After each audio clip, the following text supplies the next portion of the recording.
Buenos días, mi nombre es Hilario Moyo López y en esta ponencia titulada Los secretos de Estado y el derecho a mirar vamos a hacer un análisis del caso Couso desde esta perspectiva planteada por Nicolás Mirzoeff y los secretos de Estado. Los secretos de Estado son unos documentos que suscitan un interés especial de por sí, ya que tras ellos pues a veces se encuentran razones, explicaciones, causas que ayudan a comprender diferentes acontecimientos históricos o incluso algunos que permanecen ocultos y conocemos a través de ellos. En España, recientemente, han sido objeto de debate durante los últimos años por la necesidad de reformar la ley actual.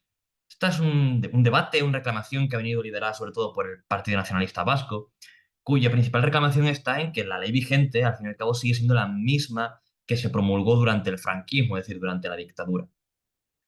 En la anterior legislatura en esta última legislatura se reavivó el debate por las críticas al anteproyecto que propuso el gobierno del PSOE, ya que planteaba un nuevo sistema de clasificación que efectivamente ponía una fecha de desclasificación de los secretos de Estado en función también de, por así decirlo, la importancia de dicho secreto, pero que fue criticado porque al final las fechas no eran realistas, eran fechas que al final se acaban desclasificando mucho más tarde de cuando ocurría el suceso en cuestión y al final no arreglaban como tal el problema que se plantea aquí, ¿no? Que es el acceso a la información cuando corresponda o poco después.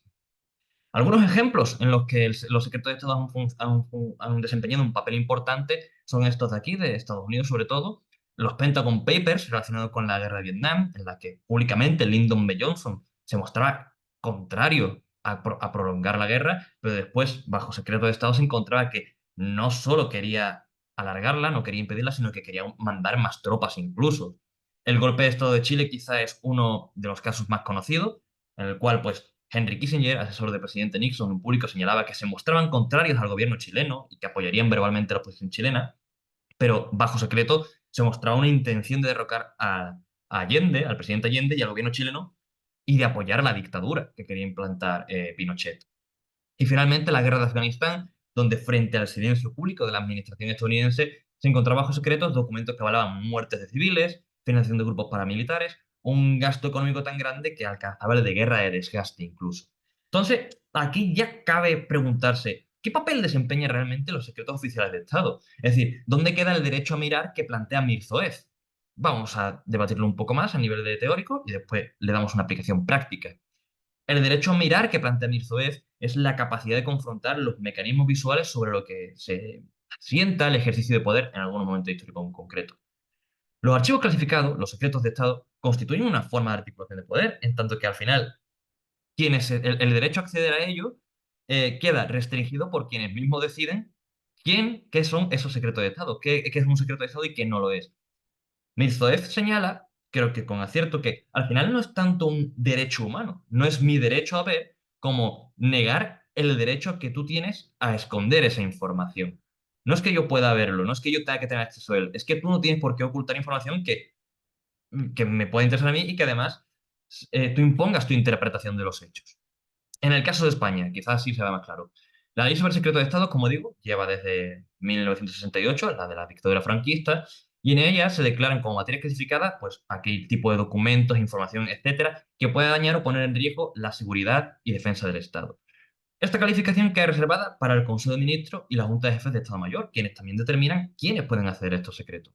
De forma que al final ellos pueden imponer su interpretación de algún suceso en cuestión y la realidad mantenerla oculta bajo un secreto de Estado al que la ciudadanía no puede acceder, aunque esta idea sea de interés público. Esta información sea de interés público. Por tanto, el objetivo es valorar el papel que desempeñaron los secretos oficiales de Estado a través del caso del asesinato del periodista José Couso, un caso que al fin y al cabo concierne a la ciudadanía.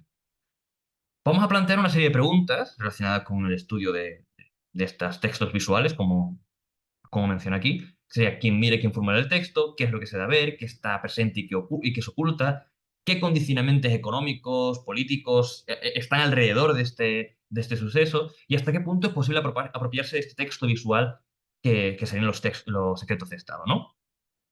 La metodología va a ser muy simple, simplemente haremos una comparativa de los dos relatos existentes respecto a este caso. Por un lado, la versión oficial, que es aquella accesible al público, que veremos que en cierto modo fue impuesto de Estados Unidos a España y que lo haremos a través de la prensa escrita. Habría sido interesante también analizar la prensa audiovisual, por ejemplo, los telediarios, pero esta información no es accesible del todo y antes que ofrecer una información sesgada e incompleta, prefiero ceñirme a la prensa escrita que podemos acceder a toda su información. Y la vamos a comparar con la versión no oficial, es decir, la versión confidencial, la que está bajo secreto, en la que veremos que aquí sí o sí Estados Unidos imponía su versión a España y que lo haremos a través de los archivos filtrados por Wikileaks, en el cual podemos acceder a los secretos de Estado de Estados Unidos en este caso. Bueno, el caso Couso, ¿vale? José Couso era un cámara y reportero de guerra y entre otros sucesos, pues bueno, informó sobre la guerra de Irak, durante la cual falleció a causa del ataque de un tanque estadounidense al hotel donde residía con otros compañeros. El caso fue bastante mediático no solo por la propia gravedad de la situación, sino porque también el día anterior otro reportero de guerra español falleció durante este mismo conflicto. La versión oficial se nos cuenta la descripción anterior. El 8 de abril son las primeras noticias, esto fue en 2003, recordemos, las primeras noticias. Aquí vemos las portadas en las que recogen pues, con una imagen bastante gráfica el suceso, dándole la alarma que es.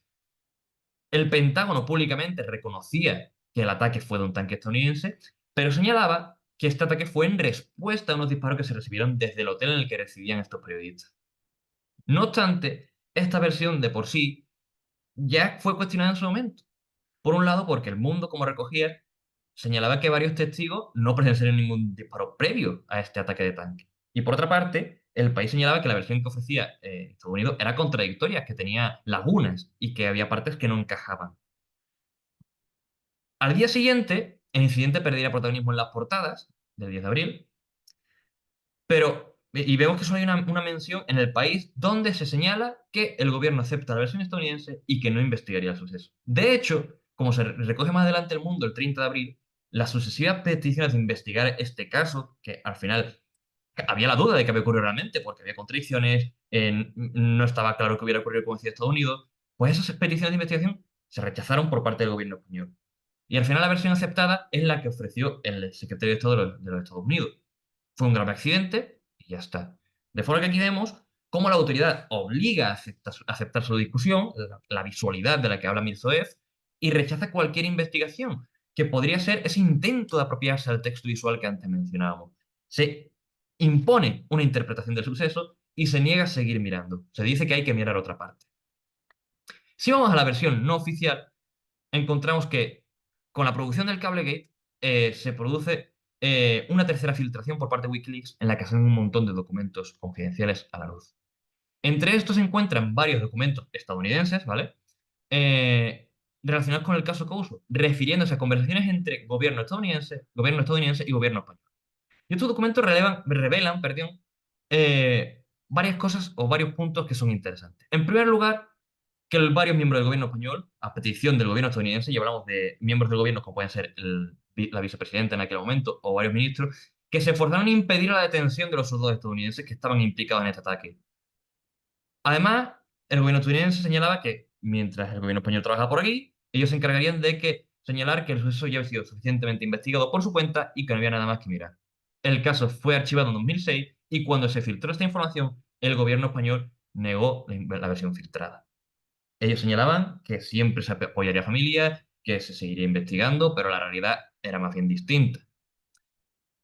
Por lo tanto, aquí vemos como hay una versión contravisual a la vista solo de las autoridades estatales, de unos intereses particulares que es el interés político. Se prioriza la relación entre Estados Unidos y España antes que ofrecer una información pública que le interesa a toda la ciudadanía para resolver un caso serio y grave.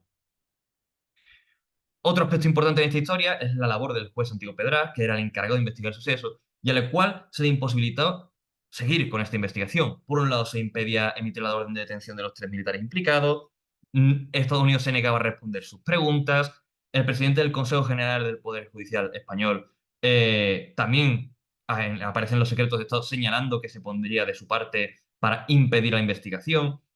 En definitiva, vemos que la investigación es un método para apropiarse de este texto oculto.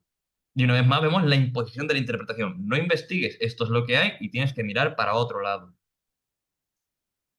También es interesante revisar el tratamiento mediático, ¿no?, que sufre esta filtración, ya que al fin y al cabo se desvelaba una información que cambiaba el relato conocido de la historia. Las filtraciones solo aparecieron en el país. Fue el medio escogido por Wikileaks. Y aquí, por tanto, vemos quizá una doble dinámica. Por un lado, que al fin y al cabo son textos, son secretos de Estado y son textos, y no es tan visual como la imagen que vemos en el resto de portada.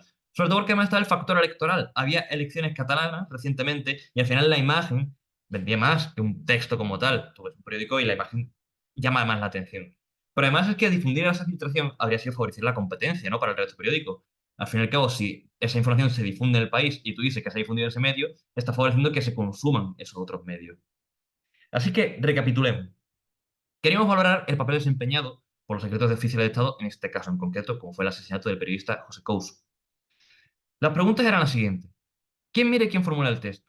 Vemos que al final el texto, los secretos de Estado, lo formulan las autoridades estatales, que también son los que miran y que deciden quién puede mirar.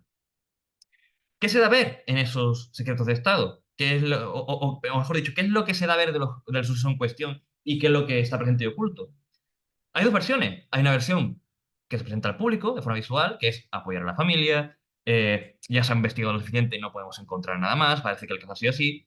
Y después está el relato auténtico, oculto bajo el manto de los secretos de Estado, que se muestra cómo se intenta parar la investigación, que lo primordial era favorecer la relación de Estados Unidos con España.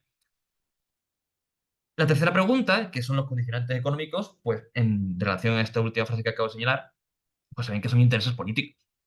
Priman los intereses políticos sobre el interés de la población. O sea, podemos solucionar y terminar de zanjar este asunto, pero la prioridad es mantener una relación política sana con Estados Unidos. Y finalmente, ¿hasta qué punto es posible apropiarse del texto visual al que nos encontramos? Como visto, hay tres formas. La desclasificación de los textos, como se pide actualmente, la filtración que hace Wikileaks, o por otra parte, la investigación de los hechos. Quizá la investigación y la filtración podían juntarse un poco, pero yo prefiero separarlas ahora mismo, porque al final son dos caminos diferentes. Pero vemos que hay tres formas, ¿no? Entonces, ¿qué podemos concluir?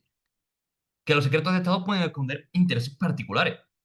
Al final, como señala Brea, en esto hay una cuestión de jerarquía, en este acto de ver, ¿no? Es decir, hay una diferencia entre el beneficio de saber qué información tengo, cómo puedo trabajar con esta información y el perjuicio de desconocer. Si yo no sé qué está pasando, no puedo seguir con esta investigación, no puedo saber qué ha pasado con este periodista.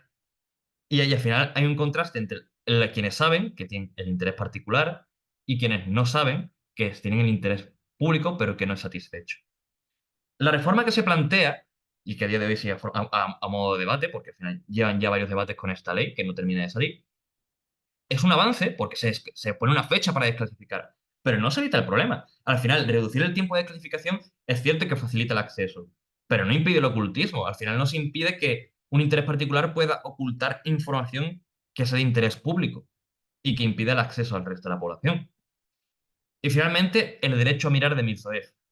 Insistimos, recordarlo. No se trata de poder ver, no se trata de que yo pueda ver todos los secretos de Estado del país, sino se trata de no impedir el que yo pueda acceder a una información pública, a una información que debería ser pública, mejor dicho. Porque al final, lo que se esconde bajo el mantra de hay que proteger la seguridad de la nación, evitar daños, realmente sirve para proteger el interés particular, en este caso la relación entre Estados Unidos y España. Nada más, aquí están las referencias que aparecen en esta presentación. Y hasta aquí, muchísimas gracias por su atención. Si tienen alguna duda, no duden en escribirla en el chat, en el foro del Congreso. Estaré encantado de atenderla.